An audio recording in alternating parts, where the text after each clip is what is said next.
The land produced great statesmen as steadily as it did fine tobacco. Thomas Jefferson, the principal drafter of the Declaration of Independence, was born in the area and lived on Monticello, a 5,000-acre plantation outside of Charlottesville.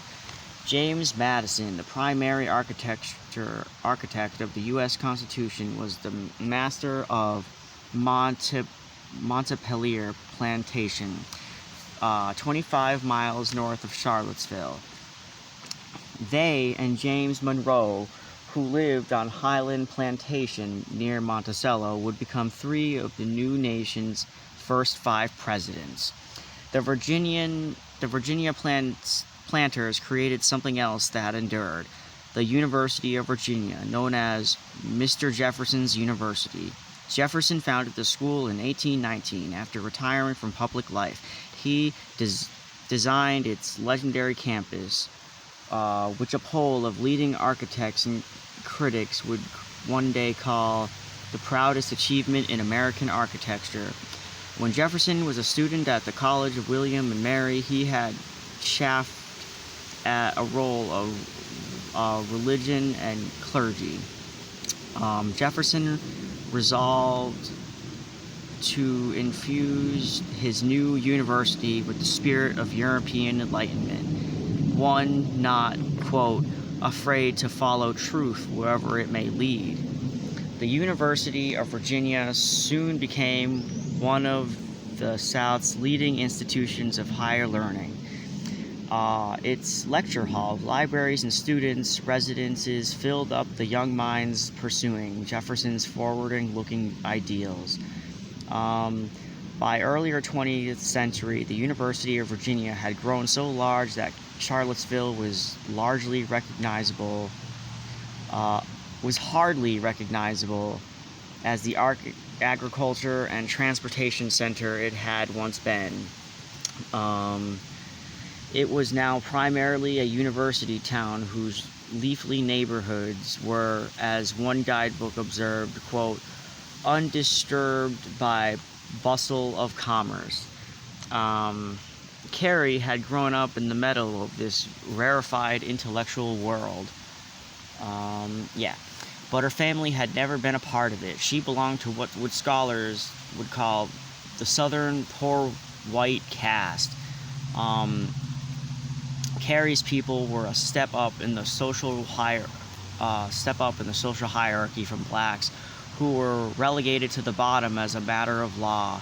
In the post-Civil War South, one study observed class lines were sharply drawn and, quote, the statues of the white poor was in most cases, quote, fixed and rigid. Carrie's family, however, was an exception to the general rigidity of class lines in the South at the time. It had moved downward.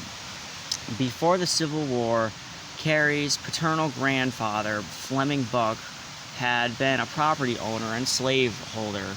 His fortunes shifted after the Confederacy fell and slavery ended. When Fleming Buck died in 1868, he left his widow and 2 young sons with land but no free labor to work it.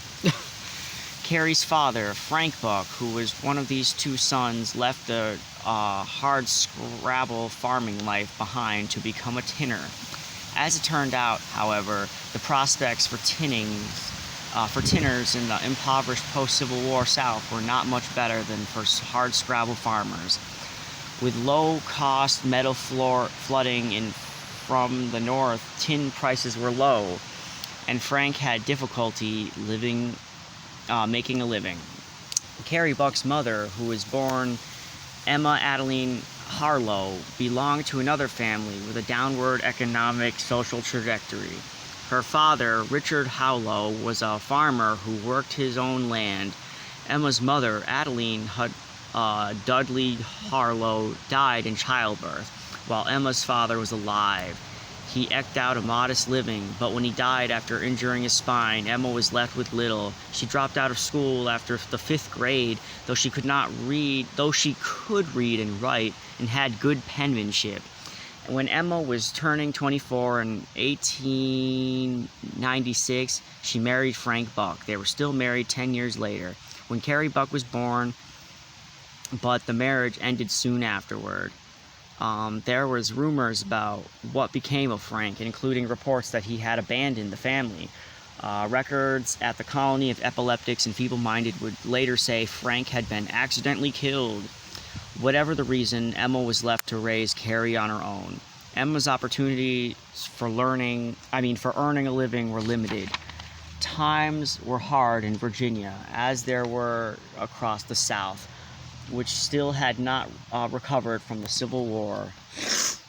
The job prospects for a single woman like Emma ranged, as one historian account put it, from bleak to desperate. Emma had the added burdens of the modest education and a small child to care for. The people who would later lock Emma away said she turned to prostitution, a line of work that would have been available to her in Charlottesville, thriving red light district, though the record is unclear. Emma did receive help from the city's charitable organizations. Anna Harris, a nurse involved in outreach to the poor, called that Emma was on the charity list for a number of years, off and on, mostly on. Emma and her baby drifted through the Charlottesville poorest neighborhoods. In the absence of a husband, she took up with other men, eventually giving birth to 2 or more children, Carrie's half-sister Doris and half-brother Ray. Emma's men no doubt provided her with financial help, though likely not enough. Harris recalled that during this period, Emma and her young child struggled to survive, and, quote, they were on the streets more or less. Emma's life on the margins put her relationship with Carrie at the risk. The Progressive Era, which began in 1890s, had reshaped the nation's social and economic relations, and, amid other things, ushered in a new common concern about children and the poor. There was growing sentiment among child welfare advocates who had taken to calling themselves child savers, that children of the poor were best off not in their own families or in a state facility, but in middle-class homes. Reformers had pushed for new laws to facilitate foster care and adoption, and encourage better-off families to take in children from deprived backgrounds. Given this popular sentiment, it was not difficult for the Dobbses to take Carrie from her mother, with the offer of a better life. As an officer of the peace, John Dobbs had come across the Buck family in his travels around town, and concluded that Emma was not caring for her child well enough. He and Alice decided to take Carrie home for themselves. When the municipal court gave its approval, Carrie joined a family that included John and Alice Dobbs and their daughter, who was slightly older than Carrie. Carrie's life in the Dobbs household bore little relation to the idealized version of the adopted families that the child savers promoted. Quote, I had good days and I had bad days, Carrie would later say. The Dobbses treated Carrie much differently than their other daughters, offering her little in the way of parental love or support. Carrie called her foster parents by their last names as servant girl would never mother and father. Carrie attended grade school, but her education was cut short as her mother's had been. The reason was not a lack of intelligence, contrary to the claims that would later be made. Carrie's school records show that she performed well and was promoted at the end of each year.